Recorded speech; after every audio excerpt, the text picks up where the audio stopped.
Hey, it's Rick from For Community, creating community spaces so you can connect with others. So vitally important to do right now, particularly since most of us are shut in, leaves Ontario, and also with God, also so vitally important for us to do.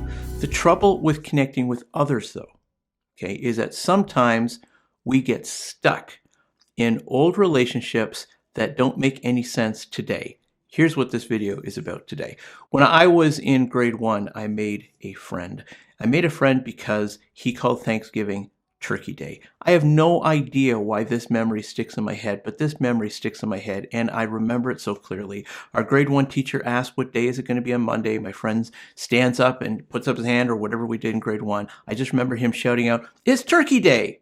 And then I remember the rest of the class laughing at him, and I also laughed at him. Then following that, I talked to him, and then we became friends. And it was that Turkey Day experience that we all got to laugh together. Now, he was being laughed at. That wasn't so fun, but when we became friends because of it. Now, here's the thing, though. When I was in high school, I met him again. Now, it had been years since we were in the same class together, and I hadn't really seen him since then. The first thing out of my mouth was, "Turkey Day!" There was something good and something bad that came from that exchange, which is so relevant to what we're going to be talking about today. The good thing that came out of that is we got a chance to try to reconnect to see if the friendship was still alive and if we wanted to continue to hang out, okay?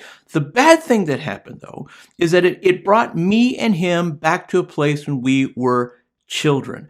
I was acting like a child by calling it Turkey Day. He was acting like a child by remembering some of that shame, some of that embarrassment. That relationship just didn't make any sense.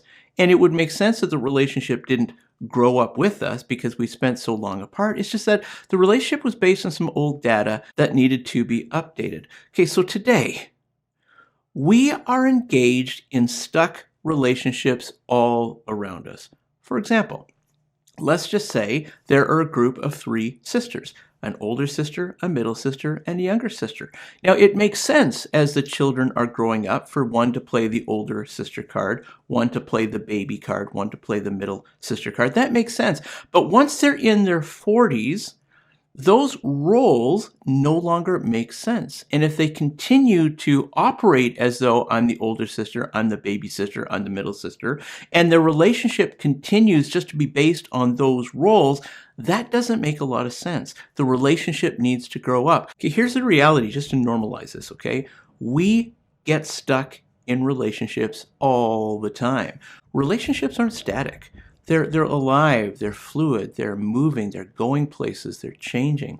But sometimes we have trouble changing inside of those relationships. We have trouble growing up and learning others' new identities as they're growing up in relationships. When we should have moved on, we can't, we stay stuck. The most significant of these stuck relationships, which I really want to focus on today, is the relationships that we have inside of our families, namely between parents and kids. So this week, another video from my personal reflections of what I'm thinking about God, what I'm thinking about school, what I'm thinking about family, all coming together because I think that this might be so helpful for some of us. Let's see what the Bible has to say about some of the very most important relationships that we have. And let's see if we can get unstuck and moving into healthier relationships, namely in the relationships between parents and adult kids. I have 2 texts today, and I'll tell you why in just a moment. First text is Ephesians chapter 6, verses 1 through 4, and the second is Colossians chapter 3, verses 20 to 21. Ephesians first. Children, obey your parents because you belong to the Lord, for this is the right thing to do. Honor your father and mother. This is the first commandment with a promise. If you honor your father and mother, things will go well for you, and you will have a long life on the earth. Fathers, do not provoke your children to anger by the way you treat them. Rather, bring them up with the discipline and instruction that comes from the Lord. Children, always obey your parents, for this pleases the Lord. Fathers, do not aggravate your children, or they will become discouraged. Hey kids, please keep your eyes on the background for all the characters that are hidden in there. And also, please remember to watch the animations. You can tell us what you saw when we meet on Zoom. And please remember to watch this week's episode of Connect HQ. Here's my point today. I'm not trying to be too Bible heady. I'm trying to be very practical, trying to be helpful and kind of pastoral for you, okay? Here's my point today. Get unstuck. Get unstuck. I added the Colossians text because the Colossians text is very, very simple. We see the starting place with children and with obedience, and we see the ending place with parents being good parents. That's the model I think that we can most easily work with. But here's the thing. Because that's the model we most quickly think about when we think about the parent and child relationship, it can also be the reason why we get stuck. Children obey. Parents, limit your power and empower and nurture your children rather than dominating and exploiting them. The Ephesians text helps us to try to figure out, okay, what does an adult relationship look like between parents and children? And is there anything that we can do to change the past a little bit so that in the stuck relationships that we have between parents and kids, now that we're all adults here, can we use our adult brain to rethink about what happened in the past in order to negotiate a healthier relationship with our parents and our kids in the present? So here's the one thing I'm going to suggest today to help us get unstuck. Okay, one thing, one suggestion to help us get unstuck. If you're stuck in your relationship between parent and child, build co-honoring adult relationships. The goal is co-honoring adult relationships with parents. So the text starts by saying, honor your father and your mother. And of course, as adults, we know that that word is not obey. As adults, we know the word is honor. So what does it mean to honor our father and mother if we're not obeying them? Okay, two things need to happen in a co-honoring relationship. The kids need to seek to honor the parents, and the parents need to seek to honor the children. When we're kids, this only looks like obedience, and it only looks like nurturing. And unfortunately, obedience and nurturing doesn't always happen well. Sometimes we get lost along the way, and sometimes we can pick up some pretty negative baggage. And sometimes we've got these issues, these attachment issues, and these anger issues, and these negative experiences that really set the tone of adult relationships. And we carry all this baggage with us, and it gets really, really hard. Let's consider a typical family, okay? A typical family, the parents sometimes are yelling at each other, they're stonewalling, there's unhappiness, there's some nervousness that happens in families, or the parents just aren't around so much because they're working all the time. As we're children, we interpret our parents' actions with a childlike filter. In our child brains, we try to make sense of that. If our parents are working all the time, our childlike filter may interpret that as a lack of care. If our parents argue about money, and it's about how expensive our toys are, sports are, the dentist bill is, then our childlike filter may interpret that as though our parents really don't value us and we're such a burden. If our parents break up and there's a divorce, our childlike filter may interpret that as though it's our fault. Or one parent is the good parent and one parent is the evil parent. We do some splitting there. Or as children, we see our parents as complete superheroes and as completely perfect. But then as we get older, we start seeing them as normal and weak. And then we start judging them based on our unreal expectations of how awesome we think that they should be and how perfect that we think that they should be and the decisions we think that they should be making. And we get down on them and we never let them win with us. Okay, we carry our childlike interpretation of our parents into our adulthood. However, as adults, the command, children obey your parents, doesn't make any sense anymore. We're no longer young enough to fall into that children category. One of the reasons why we get stuck in these awkward moments with our parents and we're not able to set good boundaries, or we're always trying to appease them, or they always make us afraid, or we're always putting too much pressure on them. And I mean, one of the many reasons for this is that we get stuck in our relationships because we never reinterpret the relationship in the present as adults. So, generally speaking, talking about all relationships, we carry forward some university or some work friends when we were younger, and we force the relationship to work because we're living in the past glory days, but it's causing some tensions with the wife or the husband because that's just not who you are anymore, and you don't live that lifestyle anymore, and it makes no sense to have that person around when you have a spouse and kids. Or in the case of our parents, okay, here it goes. We have trouble making boundaries because when we talk to them, it puts us back into that little child frame of reference and we feel powerless again. We have trouble saying no because that's not what children do.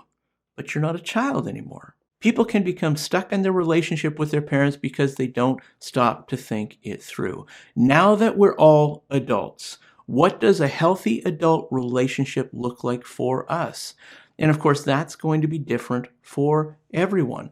Honoring your parents looks different as an adult. In part, it looks like what a healthy adult relationship should look like.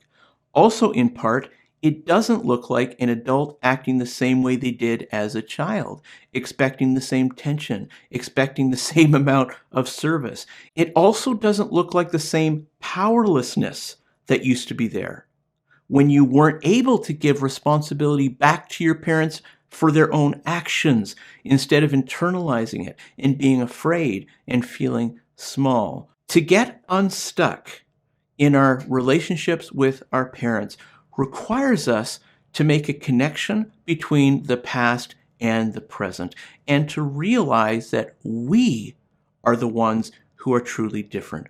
We're no longer children. And we no longer have to interpret our relationship with our parents as children. Now we get a chance to say, okay, now that we're adults here, what does a healthy adult relationship look like for us? Okay, now let me turn this around and talk to parents. To the parents of grown-up kids, this part is for you. And it's hard, and it sucks, and I wish kids could stay kids their entire lives, but here it is. For your kids to honor you with an adult relationship, with any kind of relationship in their adulthood, they need to find a co-honoring relationship. This is reciprocal. If they're trying to extend an honoring relationship to you, but it's not met with an equally honoring relationship from you, and you're trying to force the issue that they're still children, and you're trying to keep them locked inside the past, that's not going to go so well. Your job as a parent isn't done yet, but it looks a little different. Help them by renegotiating the relationship for you and even help lead them through this a little bit. Help them to understand that it's important to grow into an adult relationship. Help them to get unstuck and give them permission to become something closer to a peer. Because our kids, even though they're adults, they still need our permission to treat us differently, to treat us a little closer to being peers. Okay, I've got one more thing to share, but this is the halfway summary point.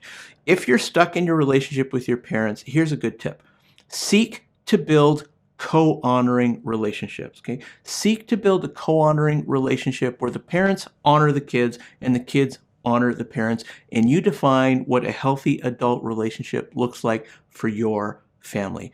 That's one of the ways that you can get unstuck. I mean, without going to therapy, if you just want a good tip, there's a good tip.